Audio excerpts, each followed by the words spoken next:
Hello student, আজকে আমরা করব পর্ষদের টেস্ট পেপার 2023-24 একটি অঙ্কের সমাধান, যেটা তোমরা স্কুল দেখতে পাচ্ছ তমলুক হ্যামিল্টন হাই স্কুল। খুব গুরুত্বপূর্ণ স্কুলটা, কারণ এখানে এই স্কুলে খুব ভালো ভালো প্রশ্ন রয়েছে শর্ট কোশ্চেন, এমসিকিউ এবং এসএকিউতে। এটা তোমরা পাবে হচ্ছে পেজ নম্বর 398। এর আগে যতগুলো অঙ্কের পেজ রয়েছে আমি সমাধান করে রেখেছি, তোমরা যদি না দেখে থাকো তাহলে লিঙ্ক ডেসক্রিপশনে দেওয়া রয়েছে, অথবা আমার চ্যানেলে প্লেলিস্ট করে রেখেছি। এবিটি এর প্লেলিস্ট আলাদা রয়েছে, পর্ষদের টেস্ট পেপারে আলাদা প্লেলিস্ট করা রয়েছে, সেখানে তোমরা চেক করতে পারো, পরপর সব পেজগুলো রয়েছে। দেখো, আমরা শুরু করার আগে রিকোয়েস্ট করব, তোমরা যদি এখনো পর্যন্ত আমার চ্যানেলটাকে সাবস্ক্রাইব করোনি তাহলে চ্যানেলটাকে সাবস্ক্রাইব করে নাও, এবং পাশে যে বেল আইকনটা রয়েছে তার অল নোটিফিকেশন অন করে নাও, এবং বন্ধুদের মধ্যে বেশি বেশি করে শেয়ার করে দাও। দেখো, একেরটা কি বলছে, কোনো আসল ও তার বার্ষিক সবৃদ্ধি মূলের অনুপাত বলে দিয়েছে 25:28। বার্ষিক সুদের হার কত হবে? এই অঙ্কগুলোর ক্ষেত্রে আমাদেরকে কি করতে হবে? এক্স ধরে করতে হবে, ঠিক আছে? তো আমাদের এখানে আসল যেটা মানে পি যেটা, সেটা এখানে বলে দিয়েছে 25x টাকা, এবং সবৃদ্ধি মূল অর্থাৎ পি প্লাস আই, এটাকে সবৃদ্ধি মূল বা সুদ আসল বলে, সেটাকে বলে দিয়েছে হচ্ছে 28x টাকা।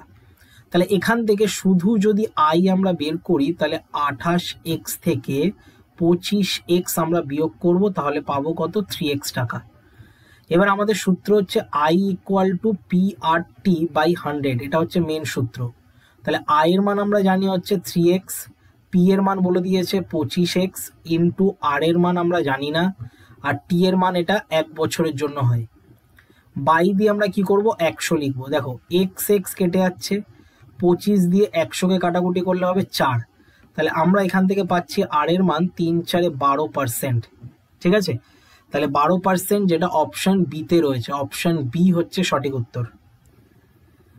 চলে আসছি আমরা নেক্সট অঙ্কটা। দেখো, 2 দাগেরটা, কোন শর্তে ax² plus bx plus c সমান সমান 0 দ্বিঘাত সমীকরণে দুটি বীজ পরস্পর বিপরীত চিহ্নযুক্ত হবে?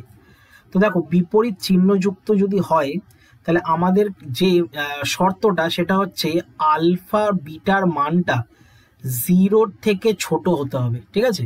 মাথায় রাখবে, দুটো বীজ পরস্পর যদি বিপরীত যুক্ত হয়, মানে এই দুটোই যদি বিপরীত যুক্ত হয়, দুটো বীজই মানে মাইনাস আলফা মাইনাস বিটা যদি হয়, তখন কিন্তু এই যে এর মানটা আলফা বিটার যে মানটা সেটা 0 থেকে ছোট হতে হবে। 0 থেকে ছোট হওয়া মানে মাইনাস হওয়া, ঠিক আছে? মানে আলফা বিটার মানটা মাইনাসে থাকতে হবে।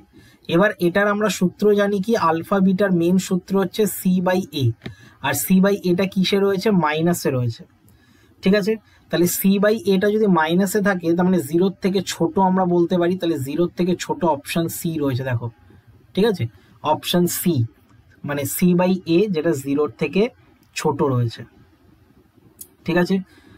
চলে আসছি আমরা 3 দাগের অঙ্কটা।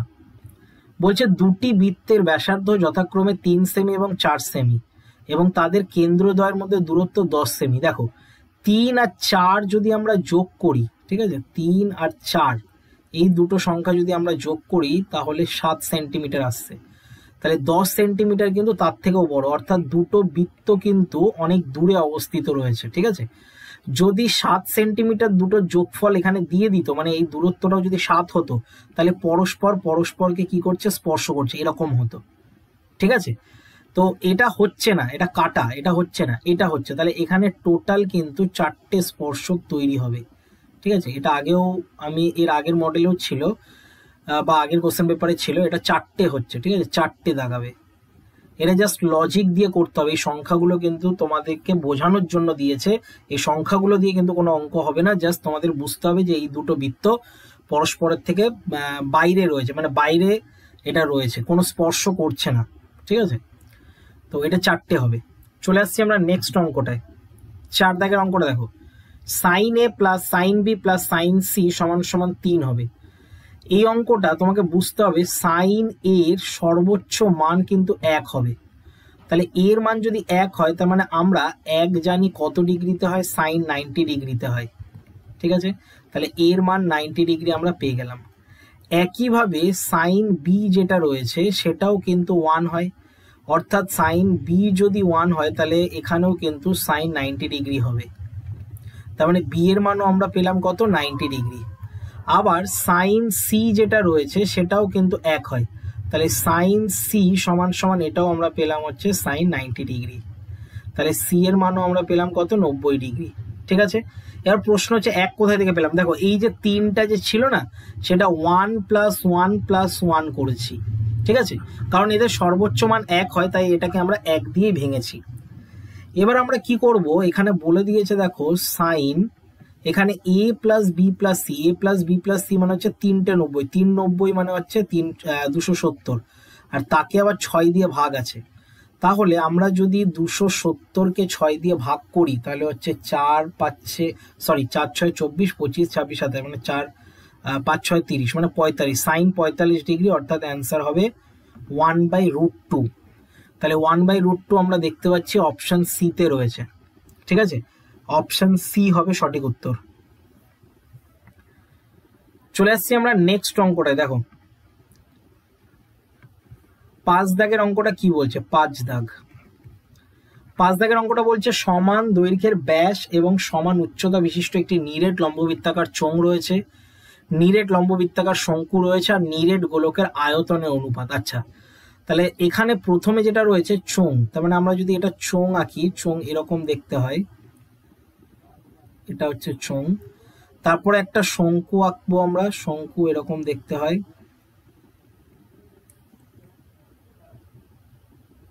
এটা হচ্ছে শঙ্কু। আর গোলক তো গোল দেখতে হয়, ঠিক আছে, এটা গোলক। এবার প্রশ্ন বলেছে সমান দৈর্ঘ্যের ব্যাস, মানে এটারও ব্যাস রয়েছে আর এটারও ব্যাস রয়েছে, তো সমান দৈর্ঘ্যের ব্যাস, তার মানে আমরা এই পুরো ব্যাসটাকে আমরা ধরে নিলাম হচ্ছে কত 2 মানে আর, ঠিক আছে, আমরা 2r ধরে নিলাম, এটা হচ্ছে ব্যাস। ঠিক আছে, 2r ধরে নিলাম। আর বলেছে সমান উচ্চতা বিশিষ্ট, সমান উচ্চতা মানে আমরা এটা কি করব, এটাকেই আমরা ধরে নেব h, তার মানে h এর মান হচ্ছে 2r। ঠিক আছে, এটা আমরা লিখতে পারি, তাহলে h এর মান হচ্ছে 2r, এটা আমরা লিখলাম। এবার প্রশ্ন হচ্ছে সবকটার আয়তনের সূত্র আমরা যদি ফেলি, দেখো πr² h ইস টু দিয়ে তারপরে হচ্ছে 1/3 πr² h, তারপরে ইস টু দিয়ে 4/3 πr³, এটা হচ্ছে মেন সূত্র। এখান থেকে কি হচ্ছে, আমরা প্রত্যেকটা এইচ এর জায়গায় মান বসাবো, তার আগে পাই দেখো কেটে যাচ্ছে। আচ্ছা, কাটতে নেই, অনুপাতে কাটতে নেই, এটা এমনি সব মনে মনে কেটে দেবে। ঠিক আছে, এইভাবে কাটলে কিন্তু অনুপাতে কাটলে হয়তো টিচার নাম্বার কমিয়ে দিতে পারে তোমাদের, তাই পাই সবকটা থেকে উঠে যাবে। তাহলে এখানে হয়ে যাবে দেখো r², তারপরে ইনটু দিয়ে এইচ এর মান হচ্ছে 2r, এখানেও r² এইচ এর মান হচ্ছে 2r, আর এখানে হচ্ছে এখানে 1/3ও রয়েছে, ধরো এখানে একটু ভুল হয়ে গেল, এটা 1/3 রয়েছে, তারপরে r², তারপরে ইনটু দিয়ে 2r, আর এটা 4/3 রয়েছে, r³ রয়েছে, এটাতে h নেই। তাহলে আমরা কি পাচ্ছি দেখো 2r³ ইস টু দিয়ে এটা পাচ্ছি হচ্ছে 2/3r³, আর ইস টু দিয়ে 4/3r³। তার মানে প্রত্যেকটার r³ কিন্তু উঠে যাচ্ছে, ঠিক আছে, বা কেটে যাচ্ছে। তাহলে পড়ে থাকছে 2:2/3 ইস টু 4/3। তাহলে 3 দিয়ে যদি আমরা গুণ করি তাহলে এখানে লিখছে দেখো 6:2:4। ঠিক আছে, 6:2:4। এটাকে আরো কাটাকুটি যাচ্ছে, কাটাকুটি করলে হচ্ছে 3 দুগুণী 6, 2 1 2 আর 2 দুগুণী 4, অর্থাৎ 3:1:2। তাহলে 3:1:2 অপশন বি তে রয়েছে। ঠিক আছে, অপশন বি হচ্ছে সঠিক উত্তর। চলে আসছি আমরা 6 দাগের অঙ্কটা। দেখো 6 দাগের অঙ্কটা আমরা কিভাবে করব, এখানে বলেছে সংখ্যাগুলির মধ্যমা কত। মধ্যমা বের করার শর্টকাট নিয়ম আমি অনেকগুলো ভিডিওতে বলেছি। প্রথমে এটাকে সাজাতে হবে, তাহলে 2 আসছে প্রথমে, তারপরে 2 আসছে, তারপরে 3 আসছে, 5, তারপরে 6, 8, 8, 9। এবার দেখো একটা একটা করে কেটে দেবে, 2 এর সাথে 9 কেটে যাচ্ছে, 8 এর সাথে 2 কেটে যাচ্ছে, 8 এর সাথে 3 কেটে যাচ্ছে, 6 এর সাথে 5 কেটে যাচ্ছে, তাহলে সংখ্যা পড়ে থাকছে 5। তাহলে অপশন ডি লিখবে হচ্ছে 5 হবে। ঠিক আছে, অপশন ডি হচ্ছে এটার উত্তর। চলে আসছি আমরা 2 দাগের একেরটা। বলছে অংশীদারি কারবার 2 ধরনের, একটাকে বলা হয় সরল অংশীদারি কারবার আর একটাকে বলা হয় মিশ্র অংশীদারি কারবার। এটা তোমরা লিখে দেবে। ঠিক আছে, সরল অংশীদারি কারবার আর মিশ্র অংশীদারি কারবার। দুই দাগেরটা চলে আসছি, এক্স সমানুপাতিক 1/y রয়েছে, এটা দুইয়েরটা কষে দেখাতে হবে। দেখো এক্স সমানুপাতিক 1/y, আবার y সমানুপাতিক 1/z রয়েছে। তাহলে আমরা কি লিখতে পারি এখান থেকে, এক্স সমানুপাতিক কে 1/y লিখতে পারি, আর এখানে y equal to K 2/z লিখতে পারি। এবার এখান থেকে আমরা কি করব ভালো করে লক্ষ্য করে দেখো, এক্স সমান সমান কে 1 লিখতে পারি, আর নিচে লিখতে পারি কে 2/z। তাহলে জেডটা ওপরে উঠে যাবে, তাহলে কে 1/k2 ইন্টু জেড থাকবে। তাহলে এক্স আমরা সমানুপাতিক দিয়ে জেড লিখতে পারি, ঠিক আছে, যেহেতু এটা একটা ধ্রুবক পদ তাই এক্স সমানুপাতিক হবে কি জেড, এখানে শুধু জেড তোমাদেরকে লিখতে হবে। তারপরে চলে আসছি দেখো বৃত্তস্থ যেটা সামন্তরিক রয়েছে, বৃত্তস্থ সামন্তরিক একটি ড্যাশ চিত্র, এটা অনেকবার করিয়েছি, এটা হচ্ছে আয়তক্ষেত্র হয়, আয়তক্ষেত্র, ঠিক আছে, আয়তক্ষেত্র চিত্র। তারপরটা দেখো 4 দাগেরটা, cos 9 degree, cos 18 degree, cos 36 degree, cos 72 degree আর cos 90 ডিগ্রি। আচ্ছা দেখো কনসেন্ট্রেট করো cos 90 ডিগ্রিতে। cos 90 ডিগ্রিতে আমরা অ্যান্সার জানি 0 হয়, তো জিরোর সাথে যা কিছুই থাকুক না কেন গুণ থাকলে কিন্তু তার অ্যান্সার 0ই হবে, ঠিক আছে। তো এটা শুধুমাত্র cos 90 জায়গায় 0 বসেছে, বাকিগুলো কিন্তু 0 না, বাকিগুলো যেহেতু গুণে আছে, মানে জিরোর সাথে তুমি যে কোনো সংখ্যাই গুণ করো না কেন, 1 2 3 4 1000 1200 যাই গুণ করো না কেন 0ই হবে, ঠিক আছে। সেই কারণের জন্য কিন্তু এটা আমরা অ্যান্সার লিখলাম হচ্ছে 0, ঠিক আছে। 5 দাগেরটা, একটি লম্ববৃত্তাকার চোঙের আয়তন এবং বক্রতলে ক্ষেত্রফলের সংখ্যা মান সমান হলেই চোঙটির ব্যাসের দৈর্ঘ্য কত। আচ্ছা তো এটা আমাদেরকে কষতে হবে, দেখো কিভাবে করবো, এটা আগে মুছে দিই, এটা আমি মুছে দিলাম, তাহলে এখানে আমি অঙ্কটা করতে পারবো। বলেছে একটি লম্ববৃত্তাকার চোঙের আয়তন, লম্ববৃত্তাকার চোঙের আয়তনের সূত্র হচ্ছে পাই আর স্কোয়ার এইচ, ঠিক আছে। 5 দাগের অঙ্ক করছি এটা, পাই আর স্কোয়ার এইচ এর সাথে আমাদেরকে যেটা সমান বলেছে সেটা হচ্ছে 2 পাই আর এইচ, 2 পাই আর এইচ। তাহলে পাই পাই কেটে যাচ্ছে, আর আর এর স্কোয়ার কেটে যাচ্ছে, এইচ এর সাথে এইচ কেটে যাচ্ছে, মানে আর এর মান থাকছে 2। কিন্তু অঙ্কে চেয়েছে ব্যাসের দৈর্ঘ্য কত, মানে আমরা জানি ব্যাসার্ধকে 2 দিয়ে গুণ করতে হয় তাহলে ব্যাস পাবো, তাহলে 2 দুগুণী 4 একক বেরোবে, ঠিক আছে। তাহলে ব্যাস বেরোবে 4 একক, ব্যাসার্ধ 2 হলে ব্যাস কিন্তু তার দ্বিগুণ হয়, তাই 4 একক বেরোলো। 6 দাগেরটা বলছে 2 ধরনের ওজাইভের ছেদ বিন্দু থেকে কি পাওয়া যায়, কিসের মান, মধ্যমা, ঠিক আছে। এটাও বহুবার রিপিট হয়েছে, মধ্যমার মান নির্ণয় করা হয়। চলে আসছি আমরা নেক্সট সত্য মিথ্যায়। দেখো সত্য মিথ্যা আমরা করব। প্রথমে 1 দাগেরটা কি বলছে, √5 প্লাস √3 অনুবন্ধী করণীয় হলো √5 মাইনাস √3, এটা একদমই মিথ্যা হবে, ঠিক আছে। কেন মিথ্যা হবে বলো তো, কারণ দুটোই মাইনাস আসবে, অরিজিনাল অ্যান্সারটা হবে মাইনাস √5 মাইনাস √3, এটা হচ্ছে উত্তর আসবে, এটা আসার কথা। 2 দাগেরটা দেখো, 2 দাগের অঙ্কটা কষতে হবে, 10,000 টাকা 6 মাসের জন্য, তাহলে আমরা লিখবো 10,000 গুণ 6, আর অনুপাত দেব 20,000 টাকা রয়েছে 6 মাস, আর এটা রয়েছে 20,000 টাকা, দাঁড়াও ভুল বললাম, এ 10,000 টাকা দিয়ে ব্যবসা শুরু করে আর 6 মাস পরে বি দেয়। আচ্ছা আচ্ছা আচ্ছা, তাহলে এটা কিন্তু 12 দিয়ে গুণ হবে, যেহেতু এটা পুরো বছরই করছে, আর এটা হচ্ছে 20,000কে গুণ করতে হবে 6 দিয়ে। তাহলে এটার যদি কাটাকুটি করো তাহলে এখান থেকে দেখো 1 2 3 1 2 3 4 4টে শূন্য, এখান থেকে 1 2 3 4টে শূন্য কেটে যাচ্ছে, এখানে 12কে 12 থাকছে, আর এখানে হচ্ছে 6 দুগুণে 12 থাকছে, তাহলে 1:1 আসছে, 1:1 মানে সমান হবে, এখানে বলে দিয়েছে সমান হবে, তার মানে এই কারণের জন্য এটাকে লিখবো হচ্ছে সত্য, ঠিক আছে। 2 দাগেরটা সত্য হবে। 3 দাগেরটা দেখো আমাদের কষতে হবে। 3 দাগেরটা কি বলেছে, বলছে সাইন কিউবের যে মান, ঠিক আছে, সাইন কিউব থিটার মান সেটা বড় হচ্ছে সাইন স্কোয়ার থিটার থেকে, এটা প্রমাণ করতে হবে। তো এর মান যে কোনো কিছু একটা ধরে নাও, দেখো থিটার মান এখানে বলেছে 0 থেকে বড় হবে আর 90 থেকে ছোট হবে, আমরা 30 ডিগ্রি ধরে করছি, তাহলে সাইন কিউব 30 ডিগ্রি যদি এখানে বসাই তাহলে এটাও হবে সাইন স্কোয়ার 30 ডিগ্রি। এবার দেখো সাইন 30 ডিগ্রিতে আমরা জানি হচ্ছে হাফ, হাফের কিউব হবে একটা, আর একটা হাফের স্কোয়ার হবে, তো হাফের কিউব মানে হচ্ছে এখানে 8 হয়, আর এটা হাফের স্কোয়ার মানে হচ্ছে 1/4 হয়, সরি এখানে ভুল লিখলাম, 1/4 হয়।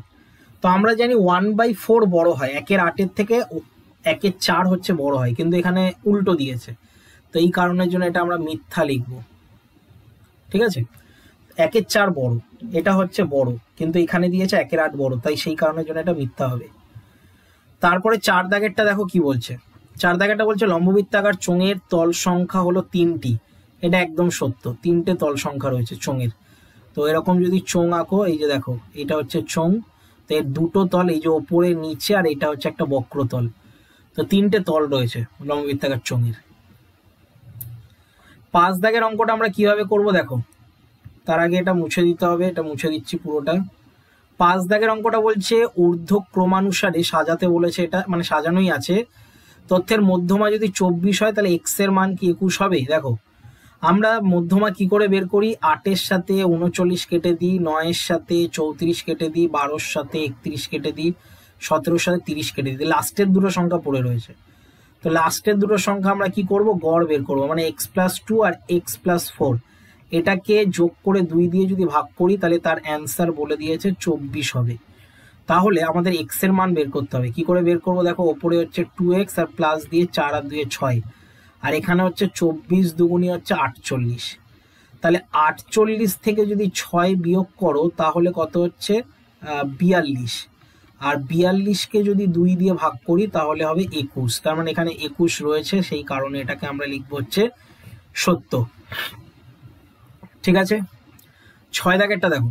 6 দাগ, দুটি সদৃশ্য ত্রিভুজের অনুরূপ মধ্যমা দুটির দৈর্ঘ্য যথাক্রমে দিয়েছে 5 সেমি 7 সেমি, তাদের ক্ষেত্রফলের অনুপাত কি হবে। দেখো মধ্যমার যদি অনুপাত দিয়ে দেয় আর ক্ষেত্রফলের অনুপাত যদি বের করতে হয় তাহলে তার স্কোয়ার করে দেবে। ঠিক আছে, জাস্ট স্কোয়ার করে দেবে। এমনিতে কিন্তু অঙ্কটা একটু বড় করে করা যায়, কিন্তু আমরা যেহেতু এখানে 1 নম্বরে প্রশ্ন করছি তাই জাস্ট রুলস মনে রাখবে যে মধ্যমার যদি মধ্যমা যদি দেওয়া থাকে আর ক্ষেত্রফলে যদি সূত্র দেয় তাহলে কি করে দেবো, স্কোয়ার করে দেবো। তাহলে 5-এর স্কোয়ার 25 আর 7-এর স্কোয়ার 49, তাহলে এই কারণের জন্য এটা সত্য হবে। ঠিক আছে, উল্টো প্রশ্ন দিতে পারে, মানে ক্ষেত্রফল যদি দিয়ে দেয় আর যদি মধ্যমার দুটো দৈর্ঘ্য বলে তখন কি করবে বলতো, এই দুটো যে রয়েছে এই দুটোর বর্গমূল করে দেবে, বর্গমূল করে দিলেই কিন্তু পেয়ে যাবে। ঠিক আছে, এবার আমরা চলে আসছি হচ্ছে 4 দাগের অঙ্কগুলো। দেখো 4 দাগের একেরটা, এটা বহুবার রিপিট হয়েছে। ঠিক আছে, স্টার দিতে পারো, 2-3 বার রিপিট হয়ে গেছে অঙ্কটা। এটাকে আমরা কিভাবে করব দেখো। 4% থেকে এত পার্সেন্ট হয় ব্যক্তির বার্ষিক আয় 60 টাকা কম হচ্ছে। তো 60 টাকা যখন কম হচ্ছে তাহলে আমাদের কি করতে হবে, এর যে সুদের যে হারটা, ঠিক আছে, সেটা আমরা আগে বের করে নেবো। তো সুদের হার কি করে বের করব, 4 বিয়োগ 3 পূর্ণ 3-এর 4 থেকে আগে বিয়োগ করব। তাহলে 4 বিয়োগ 3-এর 4 যদি বিয়োগ করি তাহলে হচ্ছে 3-4 12, 13-14 15, 15/4। তাহলে 4-4 16, 16 থেকে 15 বিয়োগ করতে হবে, আর 4 মানে 1/4% কম হচ্ছে। তাহলে আমাদের যে ঐকিক নিয়মটা করতে হবে সেটা কি লিখবো, যখন আয় কমছে কত, 1/4, 1/4 টাকা কম হয় যখন মূলধন, বা যখন লিখতে পারো যখন আয় লিখতে পারো, বার্ষিক আয় 60 টাকা কমে, আচ্ছা মূলধন বলেছে, তো এখানে লিখবো যখন মূলধন 100 টাকা। ঠিক আছে, লাইনটা ঠিক হয়েছে কিনা আরেকবার দেখে নি। আয় 1/4 টাকা কম হয় যখন মূলধন 100 টাকা। এবার ঠিক আছে, 1 টাকা কম হয় যখন মূলধন 100/1/4 টাকা। ঠিক আছে, 1/4। আর 60 টাকা কম হয়, এটা ঐকিক নিয়মে আমরা করব 100 গুণ 60, আর 1/4টা উল্টে গেলে হয়ে যাবে 4/1। তাহলে 4-6 24 লিখবো, আর 3টে শূন্য রয়েছে, তার মানে 24,000 টাকা অ্যান্সার বেরোচ্ছে। ঠিক আছে, এটা আগেও অনেকবার করিয়েছি লিখে লিখে। 2 দাগেরটা দেখো কি করব। 2 দাগেরটা বলেছে একটি অংশীদারি ব্যবসায় ABC এর মূলধনের অনুপাত দিয়ে দিয়েছে, তা মূলধনের অনুপাতটাকে আমাদেরকে আগে সরল আকারে করে নিতে হবে। তোমরা কিন্তু বারবার বলছি অঙ্কগুলো কিন্তু লিখে লিখে করবে। মূলধনের অনুপাত আমরা যদি সরল আকারে করি তাহলে প্রত্যেকটা আমাকে গুণ করতে হবে। তো 60 দিয়ে গুণ করব, 60 দিয়ে যদি গুণ করো মানে 16 × 60, তারপরে 15 × 60, আর 1/4 ইন্টু 60। এবার প্রশ্ন হচ্ছে স্যার 60 পেলেন কোথায় থেকে? এই যে তিনটে সংখ্যা দেখতে পাচ্ছ 6, 5, 4, ঠিক আছে, এটা লসাগু করবে 6, 5, 4। এটার যদি লসাগু করো দেখো 3 দুগুণী 6 আর 2 দুগুণী 4, তাহলে 3 দুগুণী 6, 5, 6, 30 আর 30 দুগুণী 60, তার মানে লসাগু 60 আসছে, তাই 60 দিয়ে গুণ করেছি। তাহলে এটা আসছে 10, আর এটা হচ্ছে 5, 12, 60, আর এটা হচ্ছে 4, 15, 60, তার মানে 10, 12, 15 বেরোচ্ছে। এবার আমাদের যেটা বের করতে হবে সি এর লভ্যাংশ। তার মানে সি এর লভ্যাংশ আমরা কি করে বের করি? 3700 গুণ আনুপাতিক ভাগাহার বের করতে হবে। আনুপাতিক ভাগাহার কত হবে? 15 বাই এটা যোগফল, যোগ করে দেখবে 37 বেরোচ্ছে। তার মানে 37কে 3700 দিয়ে কাটলে 100 হয়, আর 100 দিয়ে 15কে গুণ করলে 1500 টাকা হয়।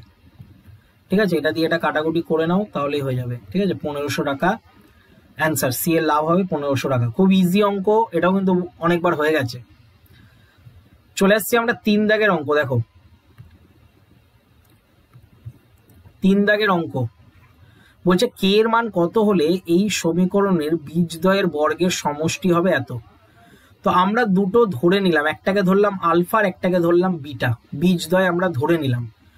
তাহলে বীজদ্বয় যদি আলফার বিটা ধরে নিই তাহলে এর রিলেশন রয়েছে আলফা প্লাস বিটা রিলেশন হচ্ছে -b/a, আর -b/a মানে হচ্ছে -1/6। কেন বলতো? কারণ এটাকে a বলে, এটাকে b বলে, এটাকে c বলে, তাই -1/6 বেরোলো।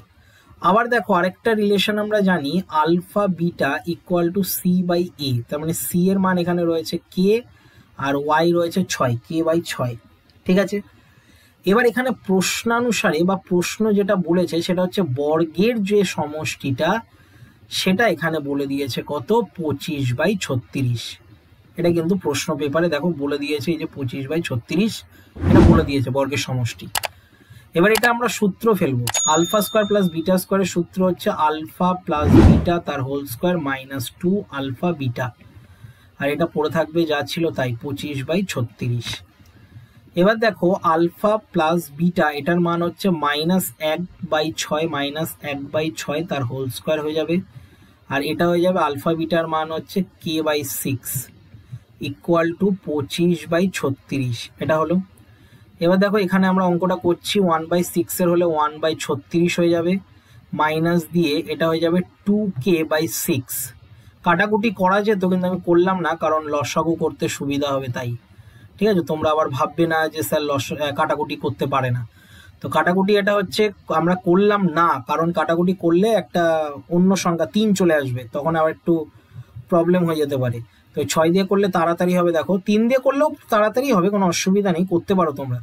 তো 36 1 36 এখানে করলাম, আর 6 6 মানে 6 দুগুণে 12, 12কে এখানে লিখলাম, আর এখানে হয়ে যাবে 25/36। এই 36-এর সাথে এই 36 কেটে গেল, তাহলে 1 - 12k এখানে লিখবো হচ্ছে 12k সমান সমান 25। ঠিক আছে, 25। এবার 25 থেকে যদি 1 বিয়োগ করি তাহলে এখানে -12k ইকুয়াল টু 25 থেকে 1 বাদ দিলে এটা 24 হয়ে যাবে। তার মানে শুধু k এর মান বেরোচ্ছে কত? -2। কেন 2 বেরোলো? কারণ 24কে -12 দিয়ে যদি ভাগ করো তাহলে -2 বেরোবে, তাহলে k এর মান কিন্তু -2। স্টেপ একটু জাম্প করা হচ্ছে, ঠিক আছে।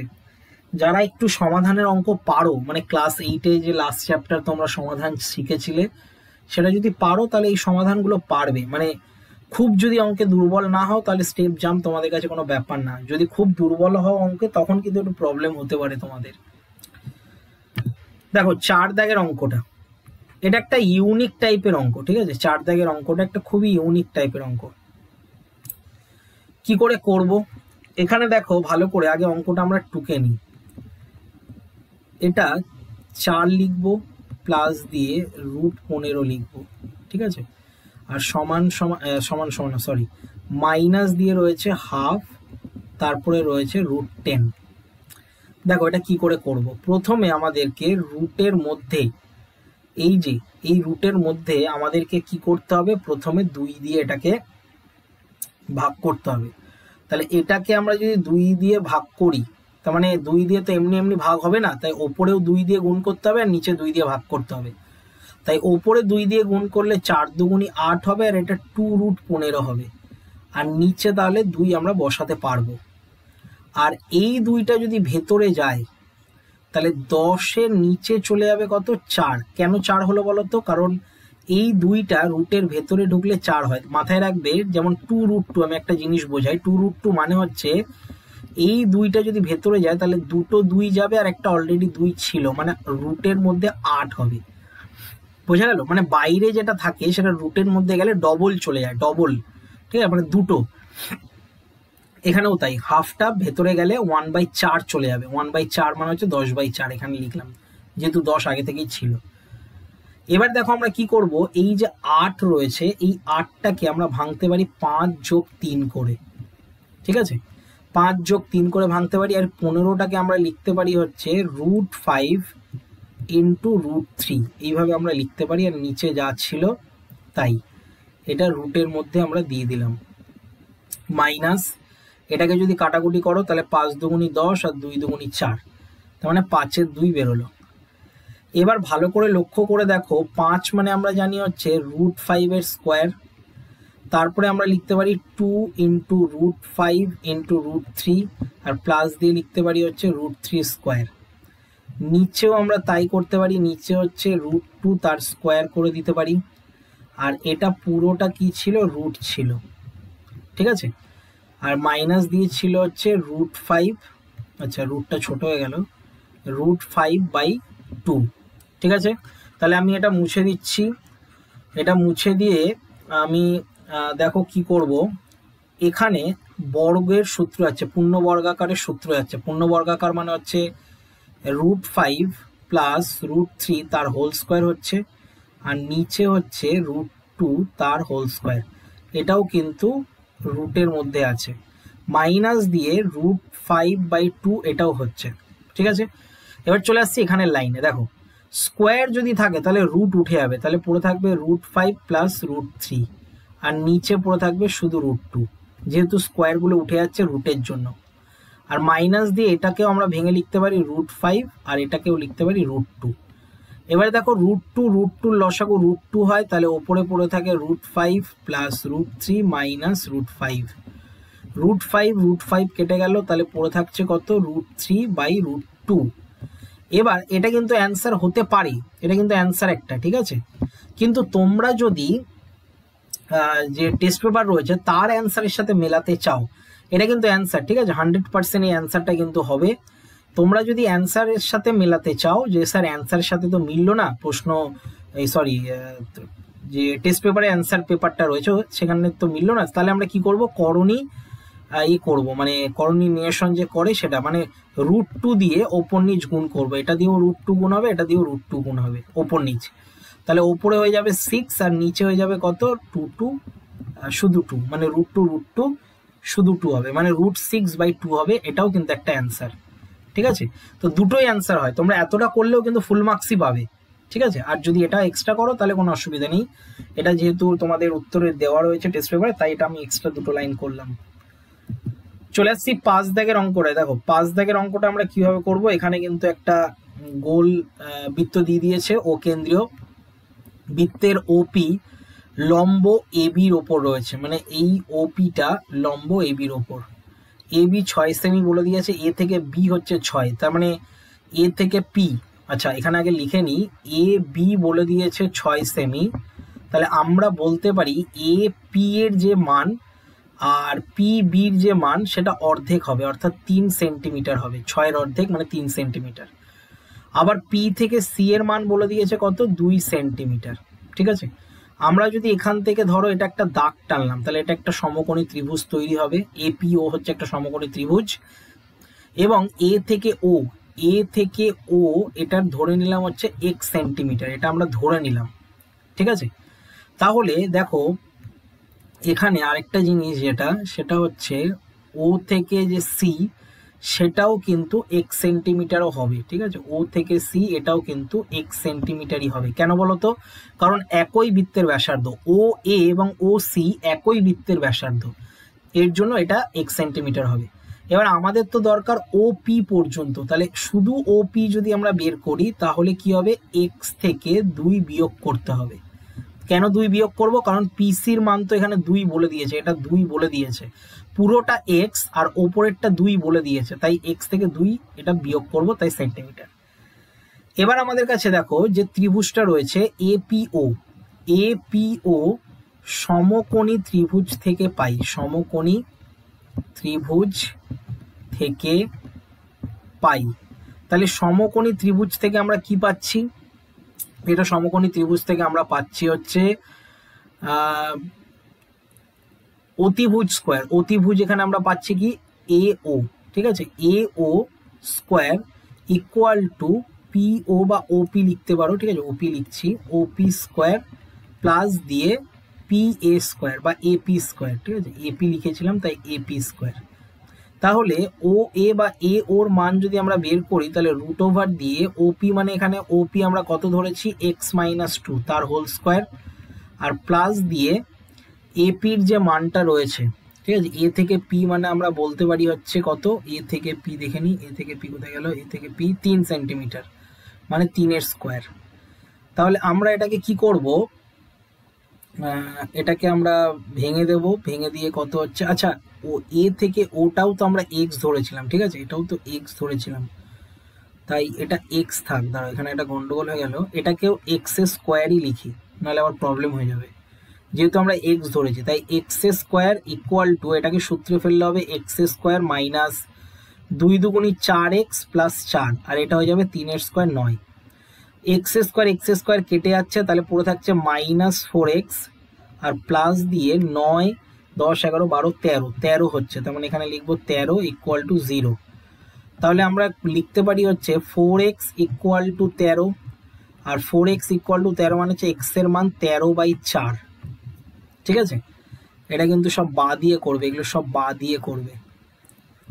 তাহলে x এর মান আমরা পেলাম কত, 13/4, এটা সেন্টিমিটারে লিখবে, ঠিক আছে, একক লিখতে ভুলবে না, সেন্টিমিটার লেখা খুব জরুরি। চলে আসছি আমরা 6 দাগের অঙ্কটা, দেখো বলছে এবিসি 90 ডিগ্রি রয়েছে, এই যে এটা এখানে যে দিয়ে দিয়েছে এটা 90 ডিগ্রি, বিডি লম্ব এসির ওপর, লম্ব মানে এটাও 90 ডিগ্রি হবে, বিডি 8 সেন্টিমিটার বলে দিয়েছে, তাহলে বি থেকে ডি এটা 8 সেন্টিমিটার বলে দিয়েছে, আর এ থেকে ডি, এ ডি এটা বলে দিয়েছে হচ্ছে 4 সেন্টিমিটার। তাহলে সিডি কত, এই যে সিডি এটা হচ্ছে জিজ্ঞাসা চিহ্ন, সিডি কত। তো আমরা কিভাবে এটা বের করব, দেখো এখানে যে মেন সূত্রটা সেটা হচ্ছে BD square equal to eddy into CD, এটা হচ্ছে মেন সূত্র। কেন? কারণ সদৃশ্যকোণী যে দুটো যদি ত্রিভুজ হয় তখন সদৃশ্যকোণী ত্রিভুজের ক্ষেত্রে এটা হয়, সদৃশ্যতা চ্যাপ্টারে রয়েছে তোমাদের, ঠিক আছে। তো বিডি স্কোয়ার সমান এডি ইন্টু সিডি হয়, তার মানে বিডির মান আমরা জানি 8 স্কোয়ার, এডির মান আমরা জানি 4, আর সিডির মান আমরা জানি না, তাহলে সিডির মান আমরা কি করে বের করব, 8 গুণ 8/4, তাহলে 4 দুগুণি 8 আর 8 দুগুণি 16, তার মানে 16 সেন্টিমিটার বেরোবে, ঠিক আছে, তার মানে সিডির মান 16 সেন্টিমিটার। খুব সহজ অঙ্ক এটা। 7 দাগের অঙ্কটা দেখো, পাশের চিত্রে ও বৃত্তের কেন্দ্র এবং এ বি বৃত্তের ব্যাস রয়েছে, কোণ এওডি 140 ডিগ্রি, কোণ সিএবি 50 ডিগ্রি হলে বিইডির মান কত। দেখো এখানে ছবিটা একটু আবছা, যেহেতু এটা বইয়েই দিয়েছে, তো এটা বইয়ে যেহেতু দিয়েছে তার জন্য এটা খুব আবছা রয়েছে, আমরা এটা এঁকে নেব। তো এই হচ্ছে একটা ছবি, তারপরে এখান থেকে ব্যাস অনুযায়ী এটা বৃদ্ধি পাচ্ছে, এটা ই নামকরণ করা হয়েছে, আর এখান থেকে একটা বাহু যাচ্ছে এখানে, আর এখান থেকে একটা বাহু যাচ্ছে হচ্ছে ঠিক এখানে, আর এখান থেকে যাচ্ছে হচ্ছে এখানে, আর এখান থেকে যাচ্ছে হচ্ছে একটা এখানে, ঠিক আছে। তো যেহেতু হাতে আঁকছি তাই বেঁকে যাচ্ছে, এটা হচ্ছে এ, এটা হচ্ছে ও, আর এটা হচ্ছে বি, আর এটার নামকরণ করেছে ডি, আর এটার নামকরণ করেছে সি। এবার দেখো আমাদেরকে যেটা করতে হবে, আচ্ছা কি কি বলেছে আগে লিখে নিয়ে, আচ্ছা এখানে আরো তথ্যগুলো দিয়েছে, এটা বলেছে হচ্ছে কত 50 ডিগ্রি, এটা 50 ডিগ্রি, আর এটা বলে দিয়েছে হচ্ছে 140 ডিগ্রি, ঠিক আছে, এই দুটো তথ্য দিয়ে দিয়েছে, আর কিছু দেয়নি। আচ্ছা এবার দেখো আমরা এই পাশের কোণটা যদি বের করি, এই যে এই পাশেরটা কোণের নাম আমি লিখে দিচ্ছি, কোণের নাম হচ্ছে ডিওবি, এই কোণের মান যদি আমরা বের করি তাহলে 180 থেকে 140 বিয়োগ করতে হবে, তাহলে 180 থেকে 140 বিয়োগ করলে 40 ডিগ্রি হবে। প্রশ্ন হচ্ছে 180 থেকে কেন বিয়োগ করলাম।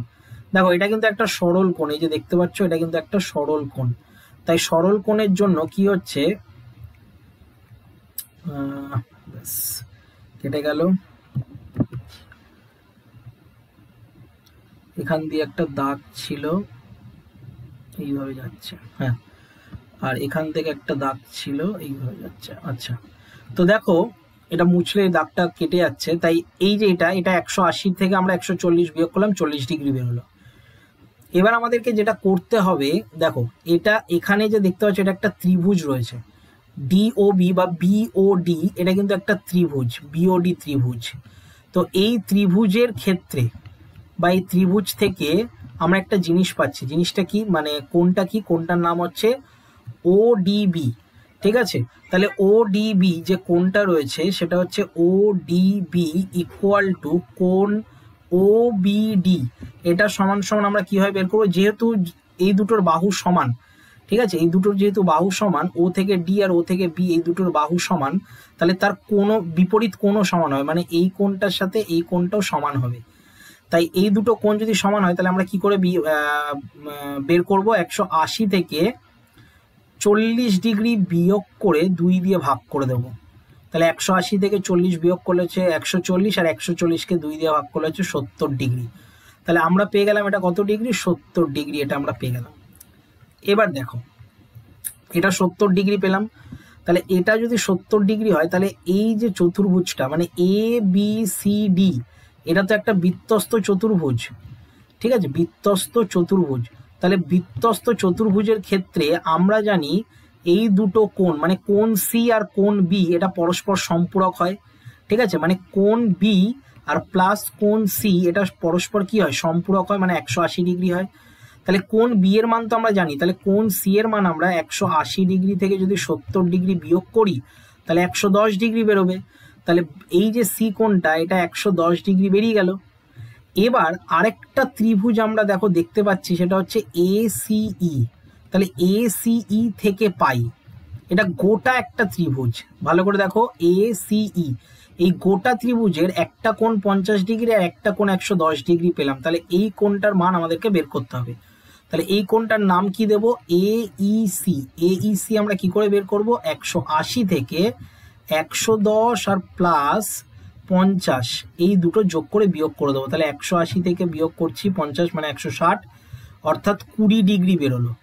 তাহলে এই কোণটার মান যদি 20 ডিগ্রি বেরোয় তাহলে আমাদেরকে এই কোণটার মান বের করতে বলেছে বিইডি। তাহলে সুতরাং দিয়ে আমরা লিখবো বিইডি, এটার মান 20 ডিগ্রি বেরোবে। ঠিক আছে, তো এই লজিকে তোমাদেরকে অঙ্কটা করতে হবে, খুবই ইম্পর্টেন্ট অঙ্ক এটা। চলে আসছি দেখো 8 দাগের অঙ্কটায়। এবিসি ত্রিভুজ এবিসির বিসি বাহুর সমান্তরাল সরলরেখাংশ এবি ও এসি বাহুকে যথাক্রমে পি ও কিউ বিন্দুতে ছেদ করেছে।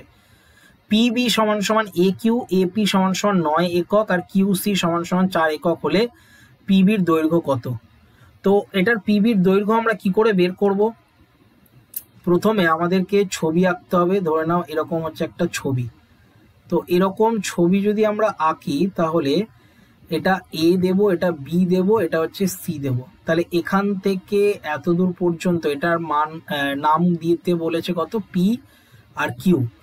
এবার দেখো এরকম যদি অঙ্ক থাকে তাহলে এটার আমরা একটা সূত্র জানি, সূত্র হচ্ছে এপি বাই বিপি বা PB equal to A Q by দিয়ে কিউসি, এটা হচ্ছে সূত্র। ঠিক আছে, যেহেতু এটা সমান্তরাল, এটা সমান্তরালে এই সূত্রটা কিন্তু অ্যাপ্লিকেবল হবে। এবার ভালো করে লক্ষ্য করে দেখো মান কিন্তু বলে দিয়েছে, এপির মান 9, এই যে এ থেকে পি এটার মান 9, আর কিউ থেকে সি এটার মান 4। আর আরেকটা তথ্য বলে দিয়েছে যেটা পিবির মান এ কিউ এর সাথে সমান, পিবি আর এ কিউ সমান। তাহলে এপির জায়গায় আমরা এপির মান বসিয়ে দিতে পারি। তাহলে এপির মান কত, 9। পিবির জায়গায় পিবি থাকবে, এ কিউ এর জায়গাতেও পিবি লিখবো। এ কিউ এর জায়গায় পিবি কেন লিখবো, কারণ এখানে পিবির মানই বের করতে দিয়েছে, আর আমরা জানি PB equal to A Q, তাই পিবি লিখলাম এ কিউ এর জায়গায়। আর কিউ সি এর মান হচ্ছে 4। তাহলে পিবি স্কোয়ার ইকুয়াল টু 4 9 36। তাহলে শুধু পিবির মান 36-এ যদি রুট করা হয় তাহলে 6 সেন্টিমিটার বেরোবে। ঠিক আছে, আশা করি এটা তোমরা বুঝতে পেরেছো, এটা খুব সহজ অঙ্ক। ঠিক আছে, চলে আসছি 9 দাগের অঙ্কটা। দেখো আই এক্স মানে 9 দাগের অঙ্কটা। 9 দাগের অঙ্ক আমরা কি করে করব? বলছে cos theta plus sec theta equal to, এখানে বলে দিয়েছে কত, 2। তাহলে কস থিটার মান আমরা কস থিটাতে লিখবো, আর 1 সেক থিটার মান হচ্ছে কস থিটা লিখবো, ইকুয়াল টু 2। এবার দেখো এটার যদি আমরা লসাগু করি তাহলে কস স্কোয়ার থিটা প্লাস 1 হবে, আর বাই দিয়ে রয়েছে হচ্ছে কস থিটা ইকুয়াল টু 2। এবার আমরা কি করব, ক্রস গুণ যদি করি, cos square theta plus 1 equal to আমরা লিখতে পারি 2 কস থিটা। এবার 2 কস থিটাটাকে যদি এই পাশে নিয়ে আসি তাহলে cos square theta minus 2 cos theta plus 1 equal to 0। এটাকে পূর্ণ বর্গাকারে সাজানো যায়, পূর্ণ বর্গাকারে সাজালে হবে কস থিটা মাইনাস 1 তার হোল স্কোয়ার ইকুয়াল টু 0। এবার যদি আমরা স্কোয়ারটাকে সরিয়ে দিই তাহলে হয়ে যাবে কি, cos theta minus 1 equal to 0। তাহলে এখান থেকে আমরা বলতে পারি কস থিটার মান হচ্ছে 1, এটা আমরা বলতে পারি। এবার দেখো কস থিটার মান যদি 1 হয় তাহলে আমরা বলতে পারি সেক থিটার মানও 1 হবে, কারণ কস থিটারই উল্টো হচ্ছে সেক থিটা, এবং 1-এর উল্টো একই হয়, মানে অনন্যক। ঠিক আছে, উল্টো মানে হচ্ছে অনন্যক। এবার দেখো অঙ্কটা কি দিয়েছে, কস টু দি পাওয়ারে রয়েছে 2024, মানে এবছর যেহেতু তোমাদের 2024-এ মাধ্যমিক, তাই 2024ই দিয়েছে। ঠিক আছে, 2023 যারা পরীক্ষা দিয়েছিল তাদের টেস্ট পেপারে 2023 আমি দেখেছি, তো এটা টিচাররা এরকম করেই দিয়ে দেয়। এবার কস থিটার মান 1 জানি, তাহলে 1 টু দি পাওয়ার 2024, আর এটাও 1 টু দি পাওয়ার 2024, তার মানে 1 প্লাস 1 অর্থাৎ 2 হচ্ছে এই অঙ্কটার অ্যান্সার। ঠিক আছে, তাহলে অ্যান্সার লিখবে হচ্ছে কত, 2। এবার চলে আসছি আমরা 10 দাগেরটা। দেখো 10 দাগের অঙ্ক আমরা কিভাবে করব। 10 দাগের অঙ্কটা বলছে একটি ঘরের দুটি সংলগ্ন দেওয়ালের দৈর্ঘ্য যথাক্রমে 12 মিটার এবং 8 মিটার, ঘরের উচ্চতা 4 মিটার হলে ঘরটির মেঝের ক্ষেত্রফল কত। দেখো এই যে 4 মিটার যে উচ্চতাটা দিয়েছে না, এটা তোমাদের বোকা বানানোর জন্য দিয়েছে, এটা কিন্তু অ্যাকচুয়ালি কোনো প্রয়োজন নেই, কারণ ঘরের মেঝের যে ক্ষেত্রফল, সে ক্ষেত্রফলের সূত্র খুব সহজ, তোমরা ছোটবেলা থেকেই করে এসছো, দৈর্ঘ্য গুণ প্রস্থ হয়। ঠিক আছে, তাহলে দৈর্ঘ্য গুণ প্রস্থ, দৈর্ঘ্য হচ্ছে 12 আর প্রস্থ হচ্ছে 8, 8 12 96 বর্গ সেমি অ্যান্সার। বর্গ সেমি নয়, সরি বর্গ মিটার। ঠিক আছে, বর্গ মিটার, এটা মিটারে অঙ্ক দিয়েছে, তাহলে 96 বর্গ মিটার। চলে আসছি আমরা 11 দাগের অঙ্ক। দেখো 11 দাগের অঙ্কটা বলছে একটি নিরেট গোলকের বক্রতলের ক্ষেত্রফল এস ইকুয়াল টু, বক্রতলের ক্ষেত্রফলের সূত্র তোমরা জানো 4 পাই আর স্কোয়ার।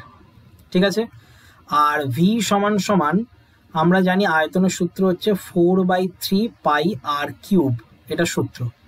এবার এখানে বলেছে S cube by V square, এটা লিখতে S cube by V square.